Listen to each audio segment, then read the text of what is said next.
చరిత్రకు జ్ఞాపకశక్తి ఎక్కువ. కొన్ని విషయాల్ని మనుషులుగా మనం మర్చిపోయినా చరిత్ర మాత్రం ఇప్పటికీ గుర్తుపెట్టుకుంటుంది.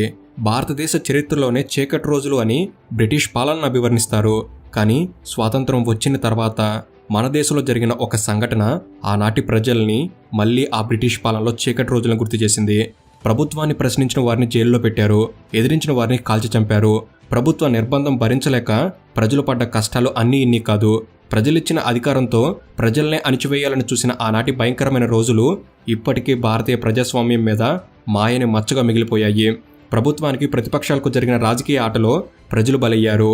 అలా దేశ ప్రజల పాలిట శాపంగా మారి దేశ చరిత్రలో నిలిచిపోయిన రాజకీయ క్రీడ 1975లో అప్పటి ప్రధాని ఇందిరాగాంధీ విధించిన ఎమర్జెన్సీ.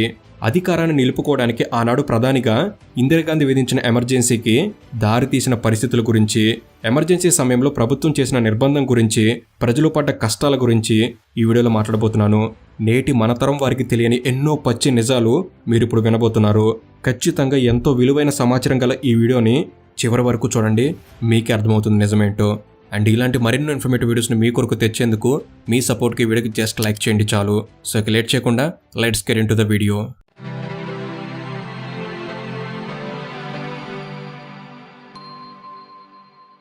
ఎమర్జెన్సీ అంటే దేశంలో రాజ్యాంగం ప్రకారం పౌరులకు కల్పించబడ్డ ఫండమెంటల్ రైట్స్ అన్ని తీసేసి ప్రజాస్వామ్య దేశాన్ని నియంతృత్వ దేశంగా మార్చి ప్రభుత్వ చెప్పుచేతల్లో వ్యవస్థలను నిర్బంధించి నచ్చినట్టుగా దేశాన్ని పరిపాలించడం అని అర్థం.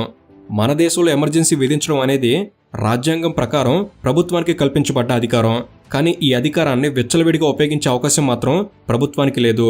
రాజ్యాంగంలో ఆర్టికల్ 352 ప్రకారం మన దేశం వేరే దేశాలతో యుద్ధం చేస్తున్నప్పుడు, మన దేశం మీద ఎవరైనా దాడి చేసినప్పుడు, లేదా దేశంలో అంతర్గతంగా శాంతి భద్రతలకు విఘాతం కలిగినప్పుడు, ఇలా ఈ 3 కారణాల్లో దేని వలనైనా ఈ దేశానికి నష్టం కలిగే అవకాశం ఉంది అని రాష్ట్రపతి భావిస్తే దేశంలో ఎమర్జెన్సీ విధించే అవకాశం రాష్ట్రపతికి ఉంటుంది అని స్పష్టంగా ఉంది.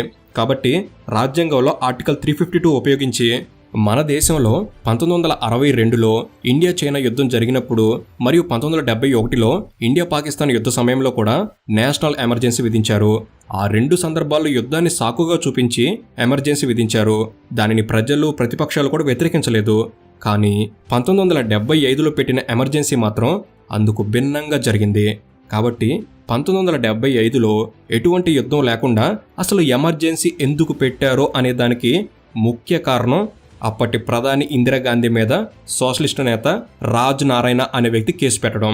ఆ కేసులో కోర్టు తీర్పు ఇందిరాగాంధీ గారికి వ్యతిరేకంగా రావడంతో ఇందిరాగాంధీ తన ప్రధాన పదవిని కోల్పోవాల్సిన పరిస్థితి తలెత్తింది.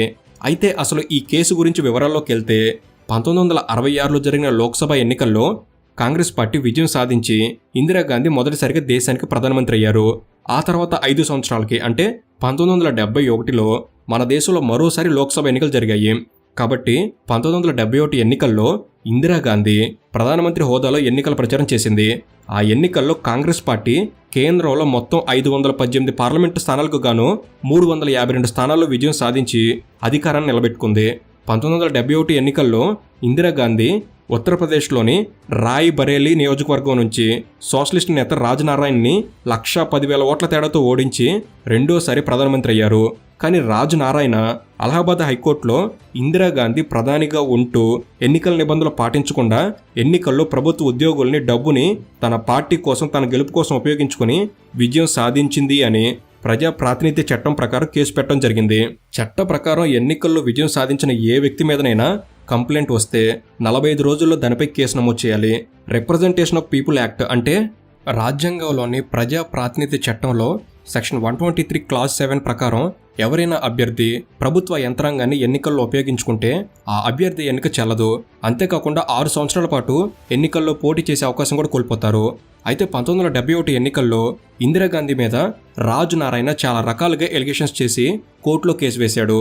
కానీ రాజ్ నారాయణ చేసిన అన్ని ఎలిగేషన్స్ని కోర్టు పట్టించుకోలేదు.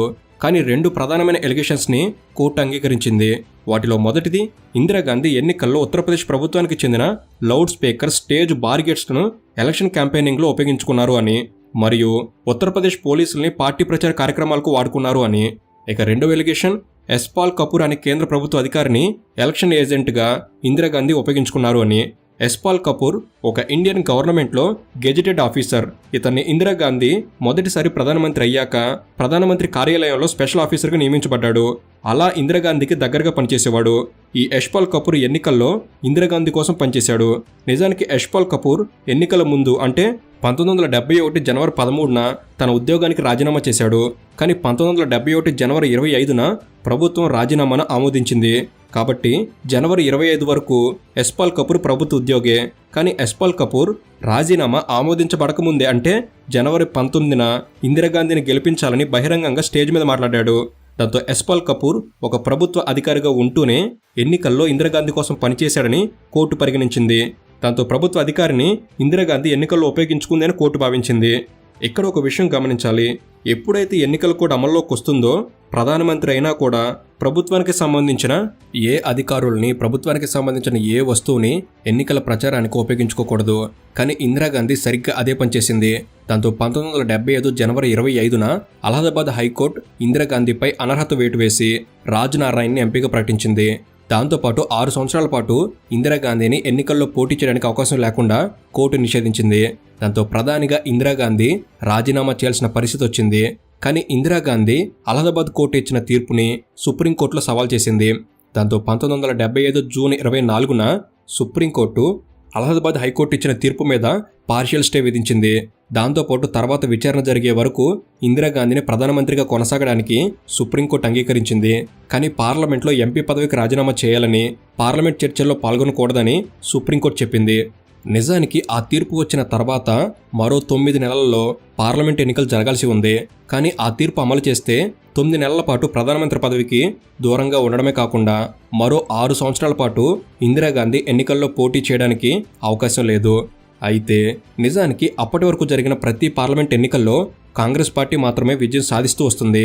అప్పట్లో దేశంలో బలమైన ప్రతిపక్షం లేదు. జనతాదళ్, జనతా పార్టీ లాంటి పార్టీలు ఉన్నా కాంగ్రెస్ పార్టీని ఎదుర్కోగల సమర్థత ఆ రోజుల్లో ఆ పార్టీలకు లేదు. దాంతో ప్రజలు పదే పదే కాంగ్రెస్ పార్టీని మాత్రమే గెలిపిస్తున్నారు. అదేవిధంగా తర్వాత జరిగే ఎన్నికల్లో కూడా ఖచ్చితంగా కాంగ్రెస్ పార్టీ మాత్రమే అధికారంలోకి వస్తుంది అనే అంచనాలున్నాయి. ఆ రోజుల్లో కాంగ్రెస్ పార్టీ దేశంలో బలంగా ఉంటే ఆ బలమైన కాంగ్రెస్ పార్టీలో ఇందిరాగాంధీ తిరుగులేని నేతగా చలామణి అవుతున్నారు. ఆ రోజుల్లో ఇందిరాగాంధీ మాటకు ఎదురు చెప్పేవారు ఎవ్వరూ కాంగ్రెస్ పార్టీలో లేరు. అంతేకాకుండా ఇందిరాగాంధీకి తన తప్పును అంగీకరించి కోర్టు తీర్పును గౌరవించి ప్రధానమంత్రి పదవిని త్యాగం చేసే ఉద్దేశం కూడా లేదు. నిజానికి సుప్రీంకోర్టు పూర్తిస్థాయి జడ్జిమెంట్ ఇంకా ఇవ్వలేదు. కేవలం నెక్స్ట్ హీరింగ్ వరకు మాత్రమే అలా కొనసాగమని చెప్పింది. కానీ ఇందిరాగాంధీ అన్ని రకాలుగా ఆలోచించి ఖచ్చితంగా తన ప్రధానమంత్రి పదవి పోతుందని, దాంతోపాటు 6 సంవత్సరాల పాటు ఎన్నికల్లో పోటీ చేయకుండా నిషేధం ఎదుర్కోవాల్సి వస్తుందని ముందుగానే భావించింది. కాబట్టి న్యాయ వ్యవస్థ వల్ల తన పదవికి ముప్పు ఉందని ఇందిరాగాంధీ భావించింది. దాంతో పదవిని కాపాడుకోవడానికి, ఎన్నికల్లో నిషేధం నుంచి తప్పించుకోవడానికి ఇందిరాగాంధీకి మరో మార్గం కనిపించలేదు. సుప్రీంకోర్టులో ఫైనల్ జడ్జిమెంట్ వచ్చేదాకా కూడా వేచి చూడకుండా తర్వాతి రోజే అంటే 1975 జూన్ 25న ఉదయాన్నే అప్పటి పశ్చిమ బెంగాల్ ముఖ్యమంత్రి సిద్ధార్థ శంకర్ రాయ్ని ఇందిరాగాంధీ తన నివాసానికి పిలిపించింది. దేశంలో పరిస్థితులు బాగోలేదని, ప్రభుత్వాన్ని పడగొట్టే కుట్ర జరుగుతుందని, ఇప్పటికే గుజరాత్, బీహార్ రాష్ట్ర ప్రభుత్వాలని రద్దు చేసేదాకా అలర్లు జరిగాయని ఇందిరాగాంధీ సిద్ధార్థ శంకర్ రాయ్తో మాట్లాడింది. దానికి ఆయన ఎమర్జెన్సీ విధించవచ్చని సలహా ఇచ్చాడు.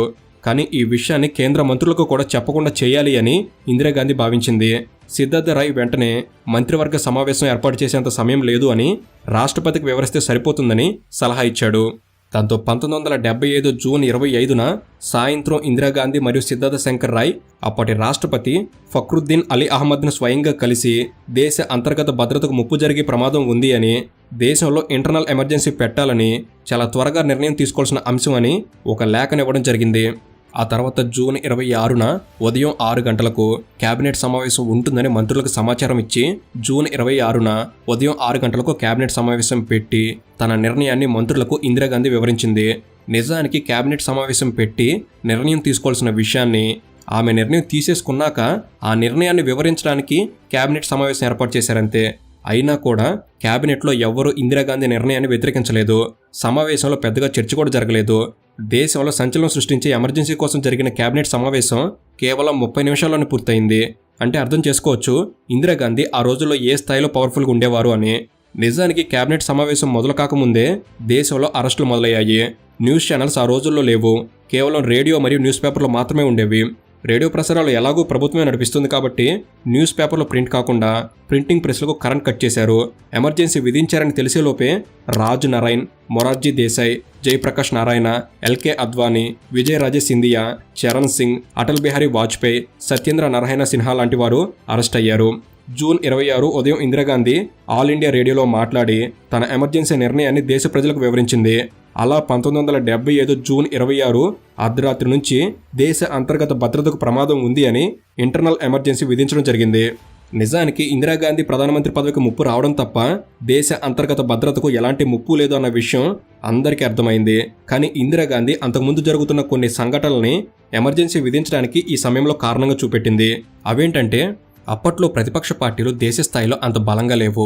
కానీ మొరార్జీ దేశాయ్, ఎల్కే అద్వానీ, జయప్రకాష్ నారాయణ లాంటి వాళ్ళు చురుగ్గా ప్రజల్లో కాంగ్రెస్కు వ్యతిరేకంగా పోరాటాలు చేసేవారు. అప్పట్లో దేశంలో ఇందిరాగాంధీనే బలమైన నేత. అందుకే ఎక్కువ రాష్ట్రాలు కాంగ్రెస్ పరిపాలనలోనే ఉండేవి. దాంతో రాష్ట్రాల ముఖ్యమంత్రులను సైతం పూర్తిగా ఇందిరాగాంధీ తన మాట వినేవారిని నియమించేవారు. దాంతోపాటు 1973లో జయప్రకాష్ నారాయణ గారు బీహార్ రాష్ట్ర ప్రభుత్వం చేస్తున్న అవినీతికి వ్యతిరేకంగా స్టూడెంట్స్తో కలిసి పెద్ద ఉద్యమాన్ని నడిపించారు. బీహార్ ప్రభుత్వాన్ని రద్దు చేయాలని ఇందిరాగాంధీకి వ్యతిరేకంగా పోరాటం చేశారు. ఆ అల్లర్లను తట్టుకోలేక బీహార్ ప్రభుత్వాన్ని రద్దు చేయడం జరిగింది. అంతేకాకుండా దేశంలో నిత్యావసర వస్తువుల ధరలు భారీగా పెరిగాయి. దాంతో ప్రధానిగా ఉన్న ఇందిరాగాంధీ మీద దేశంలో చాలా చోట్ల ఆందోళనలు జరిగాయి. 1974లో గుజరాత్ ముఖ్యమంత్రి చిమన్భాయ్ పటేల్ చేసిన ఒక స్కామ్ బయటపడింది. దాంతో గుజరాత్ ప్రభుత్వాన్ని రద్దు చేయాలని గుజరాత్ వ్యాప్తంగా పెద్ద స్థాయిలో అల్లర్లు జరిగాయి. అప్పట్లో అల్లర్లను జయప్రకాష్ నారాయణ గారు ముందుని నడిపించారు. చేసేదేమీ లేక గుజరాత్ ప్రభుత్వాన్ని ఇందిరాగాంధీ గారు రద్దు చేయడం జరిగింది. అలా దేశంలో బలమైన నేతగా ప్రధానిగా ఉండటం వల్ల దేశంలో ఏం జరిగినా ఇందిరాగాంధీకి వ్యతిరేకంగా ఉద్యమాలు జరిగేవి. 1974లో జార్జ్ ఫెర్నాండెస్ అనే వ్యక్తి రైల్వే శాఖలో పనిచేస్తున్న 3 లక్షల మందితో శ్రమకు తగిన వేతనం ఉండాలని దేశవ్యాప్తంగా స్ట్రైక్ చేయడం జరిగింది. అయితే ఇవన్నీ 1974 వరకు జరిగాయి. కానీ ఎమర్జెన్సీ విధించింది 1975లో. కాబట్టి ఇందిరాగాంధీ పూర్తిగా తనను తాను కాపాడుకోవడానికి మాత్రమే ఎమర్జెన్సీ విధించి గతంలో జరిగిన అల్లర్లను సాకుగా చూపించారు. ఎమర్జెన్సీ సమయంలో ప్రభుత్వంపై విమర్శలు చేసిన ప్రతి ఒక్కరిని అరెస్ట్ చేశారు. ఇందిరాగాంధీకి రాజకీయంగా ఎదురొచ్చిన ప్రతి నేత అరెస్ట్ అయ్యాడు. ప్రజల ప్రాథమిక హక్కులు తొలగించబడ్డాయి. ప్రభుత్వానికి వ్యతిరేకంగా మాట్లాడడానికి ఎవరికి అవకాశం లేకుండా పోయింది. ఆఖరికి ఎవరైనా కాంగ్రెస్ పార్టీ నాయకులు ఇందిరాగాంధీ నిర్ణయాన్ని వ్యతిరేకించినా వారిని పార్టీకి రాజీనామా చేయించి అరెస్ట్ చేయించారు. దాంతో సొంత పార్టీలో కూడా ఎవరూ ఇందిరాగాంధీ నిర్ణయాన్ని వ్యతిరేకించలేదు. వార్తాపత్రికల్లో ప్రభుత్వానికి వ్యతిరేకంగా వార్తలు రాయడం నిషేధించారు. దేశంలో నిరసనలు తెలపడం, ధర్నాలు చేయడం నిషేధించారు. కోర్టులను పూర్తిగా ప్రభుత్వ గుప్పిట్లో పెట్టుకున్నారు. దాంతో ప్రజాస్వామ్య దేశంగా ఉన్న భారతదేశం పూర్తిగా నిరంకుశ రాజ్యంగా మారి నియంతృత్వ పాలనలోకి వెళ్ళిపోయింది. అయితే 1975లో 9 నెలల ముందు ఇందిరాగాంధీ పదవికి గండం వచ్చేలా కోర్టులో మధ్యంతర ఉత్తర్వులు వచ్చాయి. అంటే 1975 సెప్టెంబర్, అక్టోబర్లో లోక్సభకు ఎన్నికలు జరగాల్సి ఉంది. కానీ దేశంలో ఎమర్జెన్సీ పరిస్థితులు ఉన్నాయి అనే కారణంతో ఎన్నికలు నిర్వహించలేని పరిస్థితులు ఉన్నాయి అని ఇందిరాగాంధీ తన ప్రభుత్వ కాలాన్ని తానే స్వయంగా మరో 18 నెలల పాటు పొడిగించుకుంది. అంటే ఇందిరాగాంధీ 18 నెలల పాటు ఎటువంటి ఎన్నికలు లేకుండా అధికారాన్ని అనుభవించారు. ఇక ఎమర్జెన్సీ సమయంలో ఇందిరాగాంధీ చేసిన మరో వివాదాస్పద వ్యవహారం 39వ రాజ్యాంగ సవరణ. ఈ ఎమర్జెన్సీ సమయంలోనే అంటే 1975 ఆగస్టు 10న 39వ రాజ్యాంగ సవరణ ద్వారా ప్రధానమంత్రి మరియు లోక్సభ స్పీకర్ ఎన్నికను కోర్టులో సవాలు చేసే అవకాశం లేకుండా ఒక బిల్లు పార్లమెంట్లో ప్రవేశపెట్టి ఆమోదించుకున్నారు. అలా ఆ బిల్లు పార్లమెంట్లో ఆమోదం పొందిన తర్వాత రాజ్యాంగంలో ఆర్టికల్ 329A అనే కొత్త క్లాజ్ చేర్చి ప్రధానమంత్రి మరియు స్పీకర్ ఎన్నికల విషయంలో కోర్టులు తలదూర్చే అవకాశం లేకుండా ఇందిరాగాంధీ చేసింది. ఈ వ్యవహారం కూడా అప్పట్లో వివాదాస్పదం అయ్యింది. కానీ ఎమర్జెన్సీ సమయం కావడంతో ఎవరూ వ్యతిరేకించలేదు. కానీ ఇందిరాగాంధీ తన పదవిని కాపాడుకోవడానికి చేతిలో ఉన్న అధికారాన్ని ఏ రకంగా ఉపయోగించుకుందో దీన్ని బట్టి మనం అర్థం చేసుకోవచ్చు. ఇక 1975 నవంబర్ 7న సుప్రీంకోర్టులో మరో ముఖ్యమైన సంఘటన జరిగింది. 5 సభ్యుల సుప్రీంకోర్టు ధర్మాసనం గతంలో అలహాబాద్ హైకోర్టు తీర్పుని మరియు సుప్రీంకోర్టు పార్షియల్ స్టేని పక్కన పెట్టి ఇందిరాగాంధీ ఎటువంటి అక్రమాలకు పాల్పడలేదని తీర్పు చెప్పారు. అయితే ఈ తీర్పు గురించి తెలుసుకున్న ప్రతి ఒక్కరికి అర్థమైన విషయం ఇందిరాగాంధీ సుప్రీంకోర్టుని కూడా సొంత ప్రయోజనాలకు ఉపయోగించుకుంది అని. దీనిపై ఇందిరాగాంధీ చాలా విమర్శలు ఎదుర్కోవాల్సి వచ్చింది. అయితే ఈ ఎమర్జెన్సీ సమయంలోనే ఇందిరాగాంధీ కుమారుడు సంజయ్ గాంధీ ఒక క్రూరమైన పనికి పాల్పడ్డారు. అప్పట్లో జనాభా పెరుగుదల ప్రభుత్వానికి చాలా ఇబ్బందిగా మారింది. దాంతో దేశంలో ప్రజలకు బలవంతంగా కుటుంబ నియంత్రణ ఆపరేషన్లు చేశారు. అప్పట్లో హాస్పిటల్స్ అంత అభివృద్ధి కాలేదు. కేవలం మహానగరాల్లోనే హాస్పిటల్స్ ఉండేవి. కానీ ప్రభుత్వం ప్రజల ఇంటి దగ్గర చెట్ల కింద ఇలా అపరిశుభ్ర పరిస్థితుల్లో పూర్తి స్థాయి జాగ్రత్తలు తీసుకోకుండా ఇష్టం వచ్చినట్టు ఫ్యామిలీ ప్లానింగ్ ఆపరేషన్లు జరిగాయి. ఆపరేషన్ జరిగిన తర్వాత సరైన మందులు కూడా ప్రభుత్వం ఇవ్వలేదు అనే విమర్శలు ప్రభుత్వం మీద ఉన్నాయి. దీనివల్ల ప్రజలు అనేక రకాల ఇన్ఫెక్షన్ల వల్ల ప్రాణాలు కోల్పోయిన సంఘటనలు కూడా జరిగాయి. ఎమర్జెన్సీ సమయంలో జరిగిన చాలా దారుణమైన అమానవీయ సంఘటన ఈ బలవంతపు ఫ్యామిలీ ప్లానింగ్ ఆపరేషన్స్. ఇక 1975 నవంబర్లో సుప్రీంకోర్టును ఉపయోగించుకొని తనకు అనుకూలంగా తీర్పు చెప్పించుకొని తన పదవిని కాపాడుకున్నా కూడా ఇందిరాగాంధీ ఎమర్జెన్సీని వెంటనే ఎత్తివేయలేదు. అలా 1977 మార్చి వరకు కొనసాగించింది. 1977 జనవరిలో లోక్సభ ఎన్నికలకు నోటిఫికేషన్ విడుదలైంది. దాంతో 1977 జనవరి 18న ప్రతిపక్ష పార్టీల నేతలు జైలు నుంచి విడుదలయ్యారు. ఆ రోజుల్లో కాంగ్రెస్ పార్టీని ఎదుర్కొనేంత బలంగా ఏ రాజకీయ పార్టీ లేదు. దాంతో ప్రతిపక్ష పార్టీల నేతలు జైలు నుంచి వచ్చిన వెంటనే సమావేశం అయ్యి ఇందిరాగాంధీని కాంగ్రెస్ పార్టీని ఓడించాలనే ఉద్దేశంతో 1977 జనవరి 23న Janata Morcha, Bharatiya Lok Dal, socialist party of India, Bharatiya Jana Sangh లాంటి పార్టీలన్నీ కలిసి జనతా పార్టీని స్థాపించారు. జనతా పార్టీ అనేది ఒక రాజకీయ పార్టీ కాదు, కొన్ని రాజకీయ పార్టీల కూటమి. దేశంలో పార్టీల కూటమిగా ఏర్పడి ఎన్నికల్లో పోటీ చేయడం ఇదే మొదటిసారి. జయప్రకాష్ నారాయణ ఈ ఆలోచనను ముందుని నడిపించాడు. చంద్రశేఖర్ అనే వ్యక్తి జనతా పార్టీ ప్రెసిడెంట్గా, రామకృష్ణ హెగ్డే పార్టీ జనరల్ సెక్రటరీగా వ్యవహరించారు. 1977 ఫిబ్రవరి, మార్చి నెలలో ఎన్నికలు జరిగాయి. ఎన్నికలు ముగిసే వరకు ఎమర్జెన్సీని ఎత్తివేయలేదు. 1977 మార్చి 21 వరకు ఎమర్జెన్సీ కొనసాగింది. దేశంలో ఎన్నికల ప్రక్రియ ముగిశాక మళ్ళీ తానే గెలుస్తాను అనే ఉద్దేశంతో ఇందిరాగాంధీ అప్పుడు ఎమర్జెన్సీని ఎత్తివేశారు. అలా 21 నెలల పాటు దేశంలో ఎమర్జెన్సీ కొనసాగింది. ఇందిరాగాంధీ విధించిన ఎమర్జెన్సీ వల్ల కష్టాలు పడ్డ ప్రజలు ఆ ఎన్నికల్లో కాంగ్రెస్ పార్టీని ఓడించారు. అంతేకాకుండా జయప్రకాష్ నారాయణ్ దేశవ్యాప్తంగా ప్రచారం చేసి నియంత్రణను ఓడించాలని బలంగా ప్రజలకు వివరించాడు. అలా 1977 ఎన్నికల్లో కాంగ్రెస్ ఓడిపోయింది.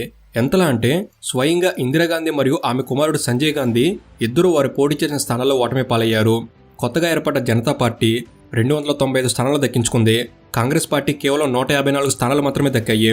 గత ఎన్నికల్లో 360 స్థానాల్లో విజయం సాధించిన కాంగ్రెస్ పార్టీ 1977 ఎన్నికలు వచ్చేసరికి కేవలం 154 స్థానాల్లో మాత్రమే విజయం సాధించింది. అంటే అర్థం చేసుకోవచ్చు ఎమర్జెన్సీ ప్రభావం కాంగ్రెస్ పార్టీ మీద మరియు ఇందిరాగాంధీ మీద ఎంతలా పడిందో అని. అలా మొట్టమొదటిసారి మన దేశంలో 1977లో నాన్ కాంగ్రెస్ గవర్నమెంట్ ఏర్పడింది.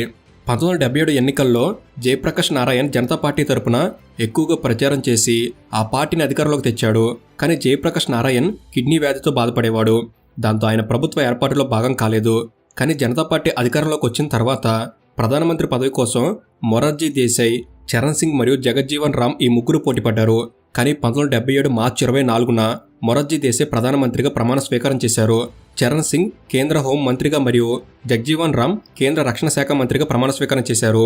జనతా పార్టీ ప్రభుత్వం ఏర్పడిన తర్వాత ఎమర్జెన్సీ కాలంలో జరిగిన ప్రజాస్వామిక విధానాల మీద కూడా విచారణ మొదలుపెట్టారు. కానీ హోమ్ మినిస్టర్ చరణ్ సింగ్ ఇందిరాగాంధీ మీద మరియు ఆమె కొడుకు సంజయ్ గాంధీ మీద విచారణ చేయడానికి ప్రత్యేకమైన కమిషన్ ఏర్పాటు చేయాలని పట్టుపట్టాడు. కానీ ప్రధాని మొరార్జీ దేశాయ్ అందుకు అంగీకరించలేదు. దాంతో మొరార్జీ దేశాయ్కు చరణ్ సింగ్కి మధ్య అభిప్రాయ భేదాలు మొదలయ్యాయి. కానీ చరణ్ సింగ్ మాత్రం మొరార్జీ దేశాయ్ మాట పట్టించుకోకుండా ఇందిరాగాంధీ ఎన్నికల్లో అవకతవకలకు పాల్పడిందని, ప్రధానిగా ఉన్నప్పుడు ఫ్రెంచ్ ఆయిల్ కంపెనీకి లాభం జరిగేలా వ్యవహరించింది అని అరెస్ట్ చేయించారు. దాంతో ఇందిరాగాంధీకి ప్రజల్లో సింపతి పెరిగింది. అయితే ప్రధానమంత్రి మొరార్జీ దేశాయ్ అనుమతి లేకుండా చరణ్ సింగ్ ఆదేశాలతో ఇందిరాగాంధీని అరెస్ట్ చేయడంతో మొరార్జీ దేశాయ్కు ఈ వ్యవహారం నచ్చలేదు. కానీ చరణ్ సింగ్ మాత్రం తాను చేసిన పని సమర్థించుకుంటూ వేరే దేశాల్లో అయితే ఇందిరాగాంధీని ఉరితీసేవారు, కానీ మన దేశంలో విచారణ జరపడానికి కూడా వెనకాడుతున్నామని బహిరంగంగా మాట్లాడడం మొదలుపెట్టాడు. అలా ఒక్కసారిగా మొరార్జీ దేశాయ్కు చరణ్ సింగ్కి మధ్య ఉన్న విభేదాలు బయటపడ్డాయి. అంతేకాకుండా మొరార్జీ దేశాయ్ ప్రధానిగా ఉన్నప్పుడు ఉత్తరప్రదేశ్ మరియు బీహార్లో ఆర్ఎస్ఎస్ ఆధ్వర్యంలో అల్లర్లు జరిగాయి.